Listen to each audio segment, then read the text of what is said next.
Brought to you by TechnoSpark 20 series smartphones.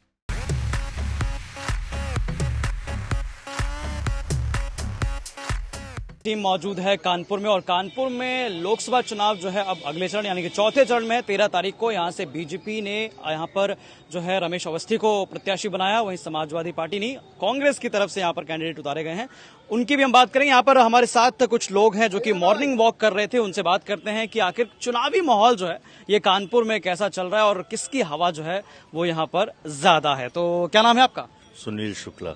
तो सुनील जी, किसकी हवा है इस बार? हवा तो भारतीय जनता पार्टी की है, मोदी जी की है, और व्यक्तिगत रूप से अगर मैं कहूं तो मुझे मोदी जी का एहसान उतारना है राम मंदिर का। तो इसलिए वोट देंगे जी। अच्छा, इसके अलावा 370 का एहसान उतारना है और आगे और वो इसी तरह से काम करें, इस अपेक्षा के साथ वोट करना है। क्या नाम है आपका? जीएस राणा। तो राणा जी, अभी कानपुर में किसकी हवा है? देखिए, बेसिकली हवा पे आप मत जाइए, आप जो सही तरीके की गहराई है वहां पे जाइए। आप हिंदुस्तान में हैं, इस बात को सबको याद रखना चाहिए कि मोदी जी ने हिंदुस्तान को सुदृढ़ करने के लिए जो कदम उठाए हैं आज तक 75 साल 80 साल के अंदर किसी सरकार ने नहीं उठाए। लोगों ने अपनी गद्दी को मजबूत करने के लिए सिर्फ जातिवाद का जो है विवरण किया है, उसके साथ अपने जीत बनाने के लिए लोगों वोट लेने के लिए ऐसा किया है। लेकिन मोदी जी का कहीं कोई लालच नहीं है। राम मंदिर लोगों ने मुद्दा बना रखा था, मुद्दा बनाया किसने? कांग्रेसियों ने। उस मुद्दे खत्म कर किसने? बीजेपी, मोदी जी ने। मोदी जी को सीट का लालच नहीं है, मोदी को देश को डेवलप करने का लालच है, देश को सुदृढ़ उसका लालच है। और मोदी जी ही हैं जो इस देश को सुदृढ़ कर सकते हैं, मजबूत कर सकते हैं और हर व्यक्ति को शिक्षित बना सकते हैं और रोजगार दे सकते हैं। बाकी कोई नहीं, सब बकवास करते हैं। अच्छा, इसके अलावा बीजेपी ने जब प्रत्याशी यहाँ पर अनाउंस किया कि रमेश अवस्थी को उन्होंने प्रत्याशी बनाया है, तो यहाँ पर जब कानपुर के लोगों से पूछा गया तो उन्हें पता नहीं था कि रमेश अवस्थी हैं कौन। मतलब ये बड़ा सवाल था कि कौन से कैंडिडेट बना दिया गया, कौन है, बिल्कुल नए थे। तो इसको लेकर आप क्या कहेंगे? सर देखिए, ऐसा है कि अगर आप ऐसी बात करते हैं कि कानपुर में रमेश अवस्थी जी को कोई जानता नहीं है, सिर्फ ये हवाबाजी है, इसके अलावा कुछ नहीं है। लोग मोदी जी को जानते हैं, मोदी जी वो वर्चस्व हमारे देश के जो है नेता हैं, वो किसी को भी जब लाते हैं तो नाम से लेके नहीं आते हैं, काम से लेके आते हैं। उनको पता है कि हम इनसे क्या काम करा सकते हैं और उनको ये भी पता है इनसे काम नहीं करा पाए हैं, उनकी जगह में रमेश अवस्थी जी को लेके आए। और आने वाले समय में आप रमेश अवस्थी जी का काम देखेगा कि क्या होगा, जीत उन्हीं की होनी निश्चित है। अच्छा, अब आपने काम की बात की तो काम की बात पे चर्चा कर लेते हैं। जो आप कौन से ऐसे काम हैं जो कि जिससे आप ज्यादा प्रभावित हुए पिछले सरकार से, और आने वाले जो है गवर्नमेंट के लिए या फिर आने वाली सरकारों के लिए आप क्या सोच रहे हैं कि क्या जो है बीजेपी प्रत्याशी या समाजवादी या कांग्रेस प्रत्याशी से आदमी जो है वो सोच सकता है कि ये काम हो पाएगा? देखिए, ऐसा है, कुछ चीजें ऐसी होती हैं जो बेस बन जाती है, प्लेटफॉर्म बन जाती हैं। हमारे सपा सरकार ने लोगों को फ्री में चीज देने की आदत डाली और लोगों की आदत पड़ गई। भारतीय जनता पार्टी उसको अपने पक्ष में सही नहीं मानती है, लेकिन जानती कि जनता को भी कुछ उनकी इच्छाओं को पूरा करना चाहिए। लेकिन उनको फ्री देते हुए भी देश को आगे इनको भीख ना मांगना पड़े, उसकी तैयारी पूरी कर रहे हैं। और बाकी लोग कुछ नहीं कर रहे हैं, वो फ्री कहां से लाएंगे? किससे लाएंगे? आपकी जेब से, हमारी जेब से। मोदी जी जो ला रहे हैं ना, वो सबकी जेब से ला रहे हैं, वो देश के लिए ला रहे हैं। और वो जो लेके आएंगे वो अपने घर को बनाने के लिए, सभ्य को बनाने के लिए, वहां पे लोगों को नाच कराने के लिए, ना कि देश को नाच कराएंगे, लोगों को नाच कराएंगे। देश का विकास बहुत कौन करा रहा नाच? बाकी विपक्ष की पार्टियां। मोदी जी फ्री बांट रहे हैं, कहाँ से बांट रहे हैं? वो देखिए, ऐसा है, मुझे नहीं बिल्कुल सही बात है। मोदी जो बांट रहे हैं, क्या कह रहे हैं आप? हम कह रहे मोदी जी जो बांट रहे हैं कि अपने बात लाए क्या? जवाब दे रहे जवाब मैं जवाब दे रहा हूँ आपको। एक्चुअली में क्या था कि हमारे देश में ये सरकार आने के पहले जो इनकम टैक्स आ रहा था उसके आंकड़े लोगों को भी पता नहीं कितने आ रहा था। आज वो डेवलपमेंट, वो जीएसटी मोदी ने इतना ज्यादा डेवलप कर दिया है कि उनको देने में कहीं किसी को दिक्कत नहीं है।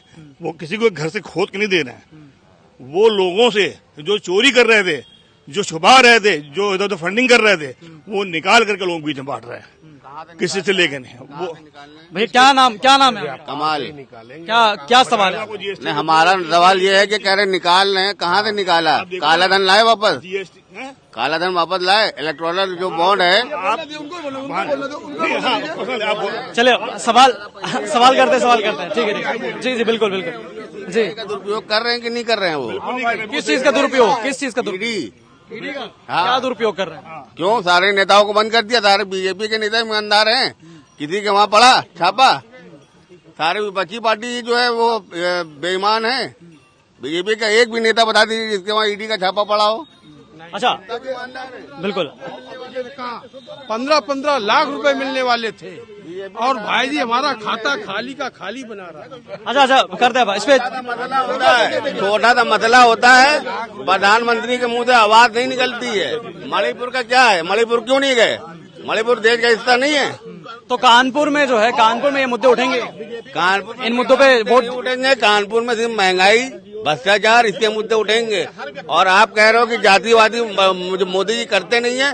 पहला भाषण उन्होंने मुसलमानों का दिया कि हम ले लेंगे, मुसलमानों को बांट देंगे। मुसलमान किसी के सगे हैं क्या? सबके बच्चे हैं मुसलमान। पूरी जनता सब देश की एक ही है, जिसको मिलेगा सबको एक साथ मिलेगा। ऐसा नहीं है कि मुसलमानों को जो है सिलेंडर 1200 में दे रहे हैं और आप हिंदू हो तो आपको 600 में दे रहे हैं। सबको बराबर दिया जा रहा है। तो आप बोलो ना उसमें। तो कानपुर की मुसलमानों को दे देंगे, हिंदू औरतों के मंगलसूत्र वो ले लेंगे। जो पुलवामा में मारी गई है औरतें, उनका क्या हुआ? आज तक जांच हुई? 10 साल हो रहे हैं, जांच हुई पूरी? कहाँ गई जांच? क्यों नहीं करा पा रहे पूरी जांच? बुलाओ जाके इंटेलिजेंस और बाहर की अमेरिकन पुलिस को बुलाओ, लगाओ जांच। क्यों नहीं हो पा रही भाई जांच? इतना आरडीएक्स आया कहाँ से? तो भारतीय पुलिस करेंगे ना, अमेरिकन भारतीय पुलिस नहीं कर पा रही तो दूसरी पुलिस को बुलाओ। चलिए ठीक है, बात करते हैं इस पे। क्या नाम है आपका? मेरा नाम श्यामलाल कुकरेजा है। पाकिस्तान थोड़ी ना भारत एक लोकतांत्रिक मुल्क है और लोकतांत्रिक मुल्क के अंदर पूर्ण बहुमत की सरकार होना सबसे पहली आवश्यकता है। और जो कि हमारे देश में किसी भी राजनीतिक दल के पास पूर्ण बहुमत सरकार के प्रत्याशियों को लड़ने का भी उतना प्रत्याशी नहीं लड़ रहे हैं जो वो अगर सब भी जीत जाए तो वो अपनी पूर्ण बहुमत की सरकार बना सके। ऐसा अगर कोई कर पा रही है तो वो भाजपा कर रही है, आदरणीय नरेंद्र मोदी जी कर रहे हैं। इसलिए हमारा वोट मोदी जी को है, राष्ट्र हित में है। और लेकिन आपके साथ लोकतंत्र की मजबूती को है। आपके पीछे ही सज्जन ने एक सवाल उठाया कि भाई ईडी का जो है दुरुपयोग किया जा रहा है, इस पर क्या कहेंगे आप? हमारे घर में शादी होती है, हम 500 लोगों को निमंत्रण देते हैं तो 500 कभी भी नहीं आते। उसमें ऐसा होता है 10-20 नहीं भी आते और 2-4 ऐसे भी होते जो बिना बुलाए आ जाते हैं। तो ऐसे तो सब आदमी, 4 आदमी जिसके कंधों पे बोझ होता है, चारों कभी भी एक दिशा में नहीं सोचते हैं। जब कंधे पे बोझ होता है, जब चारों आए एक दिशा में नहीं सोच पाते हैं, तो फिर ऐसे 140 करोड़ लोग एक ही दिशा में सोच पाएंगे, ऐसा भी संभव नहीं है। चूंकि हमारा देश एक लोकतांत्रिक मुल्क है, यहाँ पे विपक्ष का भी होना बहुत आवश्यक है। मैं इनका भी आदर से स्वागत करता हूँ, इनका भी आदर से सम्मान करता हूँ। जब तक विपक्ष नहीं है तब तक पक्ष भी मजबूती से काम नहीं कर सकता। लेकिन आपका नाम क्या है? सर्वेश शुक्ला मेरा नाम है। शुक्ला जी, जैसे पीछे से जो सवाल आ रहा है, उसमें ये है कि भाई ईडी का दुरुपयोग जो है वो सरकार द्वारा किया जा रहा है, इस पर क्या कहेंगे आप? देखिए, जहाँ पर कुछ सुगबुगाहट होती है तो वहाँ पर आदमी को ये लगता है कि ईडी का प्रयोग किया जा रहा। आप बताइए, क्या भारत देश में केवल ये 10, 20, 50, 150 लोग हैं जिन पर ईडी का? देखिए, ये केजरीवाल के लिए सबसे ज्यादा कह रहे हैं कि उनको गिरफ्तार किया गया।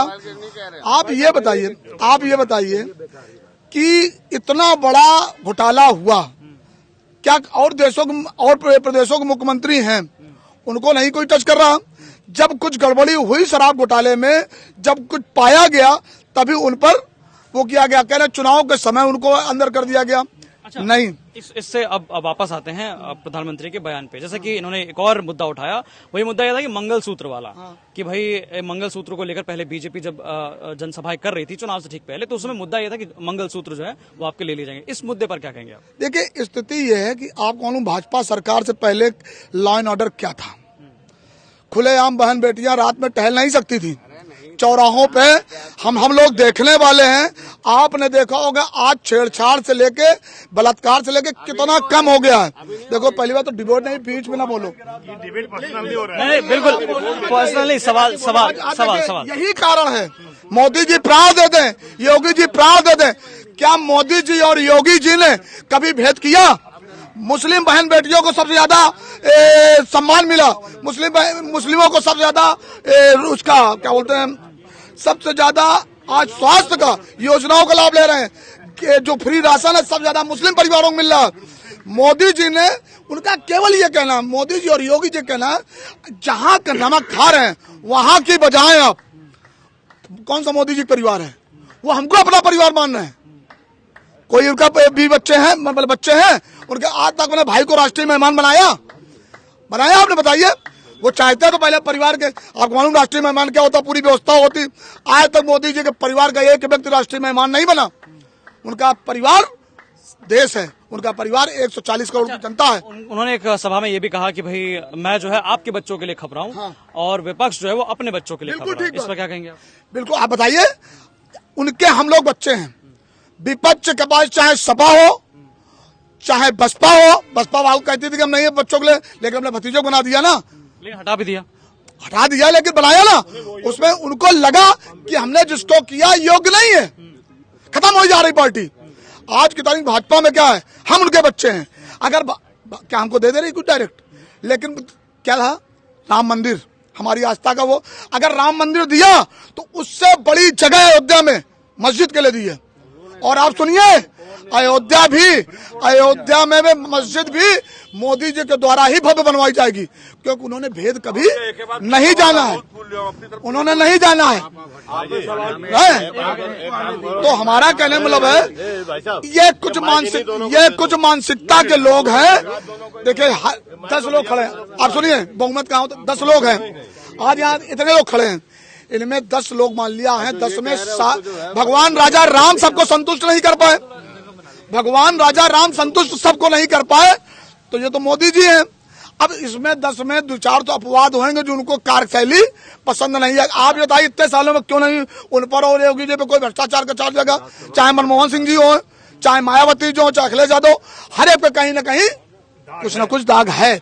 देखिए मेरा कहने लगा, अगर सर्व समाज को लेकर वो चल रहे हैं, आज क्या कभी भेज जाना, क्या हमारी पार्टी में शासन नहीं? इस बार अभी निकाय चुनाव हुआ था, इनकी मानसिकता देखिए, 10 सभासद कानपुर से दिए गए थे लड़ाने के लिए। आपका व्यक्ति, आपका मोहल्ला, आप कहते हैं कि हमको सहभागिता नहीं, 10 सभासद दिए गए, इन्होंने एक भी सभासद नहीं जिताया, क्योंकि इनको व्यक्तिगत भाजपा से और व्यक्तिगत मोदी से विरोध है, योगी से विरोध। इनको योजनाओं से वापस कानपुर लोकसभा क्षेत्र में आते हैं। कानपुर की जनता जो है वो उसमें जो है किसकी हवा ज्यादा आपको लगती है? भाई साहब एक चीज समझिए, रमेश अवस्थी जी मेन वोट चल रहा है मोदी जी का, मोदी जी के नाम पर वोट मिल रहा है।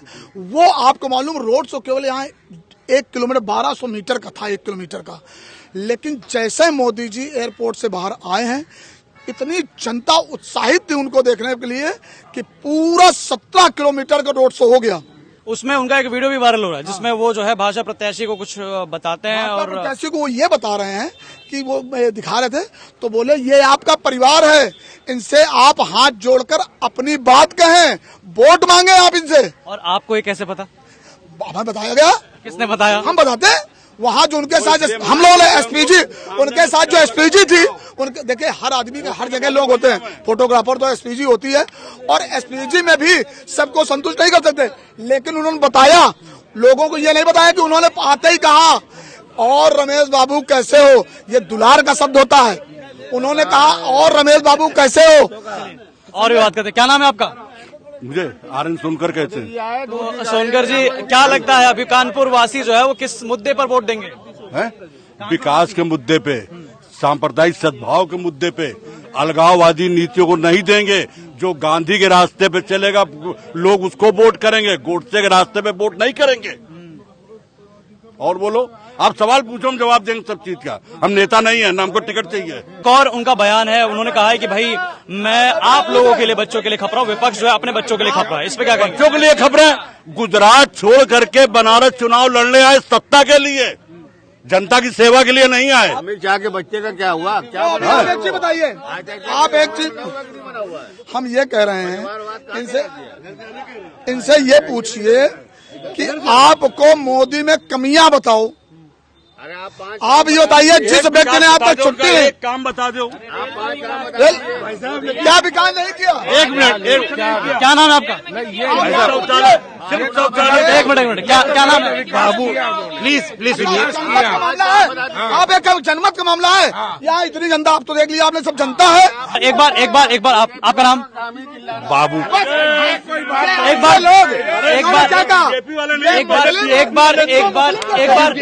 बार बाबूजी से पूछ लेते हैं। जी बताइए, आप बताइए। तो कराओ सबको, बताइए। भाई साहब चुप तो कराओ। भाई साहब जबान से कान को टकराने तब बात समझ में आएगी। जबान से जबान टकराएगी वो जाहिलों की महफिल कहलाएगी। जबान से कान टकरा दिए। सबका विकास सबके साथ बहुत अच्छी बात कही, लेकिन ये जो बाबूजी भी कह रहे हैं इनकी बात पे गौर करिए। ये लोग का मैं पॉलिटिशियन नहीं हूँ, हम लोग आम नागरिक है। अब कोई पार्टी छोड़ के बीएसपी से बीजेपी में आ गया तो जन्मजात तो बीजेपी वो यही करना चाह रहे ना। अब कल उन्होंने बयान तेलंगाना में दे दिया। अब तेलंगाना में कल बयान दे दिया कि अदानी अंबानी टेम्पो भर के रुपया दे रहे हैं। ये सब बेवकूफी की बातें कर रहे हैं। अच्छा, एक और सवाल। क्या नाम है आपका? ज्ञानेश गुप्ता। क्या सवाल है? मैंने पूछ रहा हूँ कि मैं सवाल नहीं कर रहा हूँ, मैं सवाल ये कर रहा हूँ कि जो ये कह रहे हैं कांग्रेस ने अच्छा काम किया, कांग्रेस ने क्या अच्छा काम किया? अच्छा, एक मिनट। उज्ज्वला योजना है, वंदे भारत है, सम्मान निधि है किसानों की, और ये सब दे रहे हैं तो ये कहाँ से आ रहा? और कांग्रेस और प्रधानमंत्री आवास योजनाएं जो बने हैं पनकी में, आप देखिए ये विकास हमारे विधायक को एमपी खरीदे, पैसा कहाँ से आया? ये जो सब बेच रहे हैं इससे विधायक को एमपी खरीदे। जो कांग्रेस ने दिया, कांग्रेस पूर्ववर्ती जो सरकारें थी कांग्रेस की, वो यही करती थी, सरकारों गिरा के 356 लगा देती थी। उसके बाद जो कांग्रेस ने किया वही वापस दिया जा रहा है। अब जब काम पे वोट मांग रहा, कोई भी सांसद अपने नाम और काम पे वोट नहीं मांग रहा। मोदी क्या करेंगे आकर के? मोदी प्रधानमंत्री बनेंगे? प्रधानमंत्री बने तो कौन था? अपना गोद लिया गाँव तो कर नहीं पाए, अपना गोद लिया गाँव तो कुछ कर नहीं पाए। पूछेंगे, एक मिनट जाइए। मोदी ने जो कर दिया है, वो आज तक कोई नहीं कर पाया है। क्या कौन से काम? अरे राम मंदिर का मतलब आज तक बनवा दिया, और 300 धारा 370 कश्मीर को वो सब खत्म कर दी। तो कानपुर की जनता जो है कौन से मुद्दे पे वोट करेगी? बहुत अच्छी सड़कें, रोड है, स्टेशन देख लो आके। आज वहाँ मक्खी तक नहीं, वहाँ गंदगी रहती थी स्टेशन में, आज बिल्कुल साफ सुथरा। सेंट्रल स्टेशन में आज देख करके आओ जाके। गठबंधन है, सारे चोर इकट्ठा हो गए हैं, सारे चोर चोरी करने के लिए, और एक आदमी है जो डंडा कर रहा है उनको, जो परेशान है वो। तो आप कोई एक बता दो ना, कौन प्रधानमंत्री बनेगा? बता दिया अपोजिशन। अच्छा, विपक्ष की तरफ से हाँ, विपक्ष कौन बनेगा? कौन प्रधानमंत्री? सब। अरे जो कांग्रेस कल तक आपको गाली देती थी भूल के, आज उसको सपोर्ट कर रही है। क्यों? क्योंकि सारे भ्रष्टाचारी फंसे जा रहे हैं। परेशान इसलिए है। ये भाई साहब चाहते हैं सोमवार को क्या नाम है आपका? क्या नाम है? हमारा नाम चंदेश गुप्ता नाम है। ये भाई साहब चाहते हैं सोमवार को जो है राहुल गांधी बने, और मंडे को जो है मायावती बन जाए और बनर्जी बन जाए। मायावती तो गठबंधन में है ही नहीं। अरे तो आ जाएंगे। सब एक है, लेकिन बाबूजी भी यहीं पे हैं, बाबूजी आएंगे 4 जून को। आप साफ तौर पे सुन सकते हैं, काफी ज्यादा जो है यहाँ पर डिबेट हल्ला हो रहा है, और हम जो है अब आगे चल के आपको और भी कानपुर में चुनावी जो चर्चा चल रही है वो आपको बताते रहेंगे।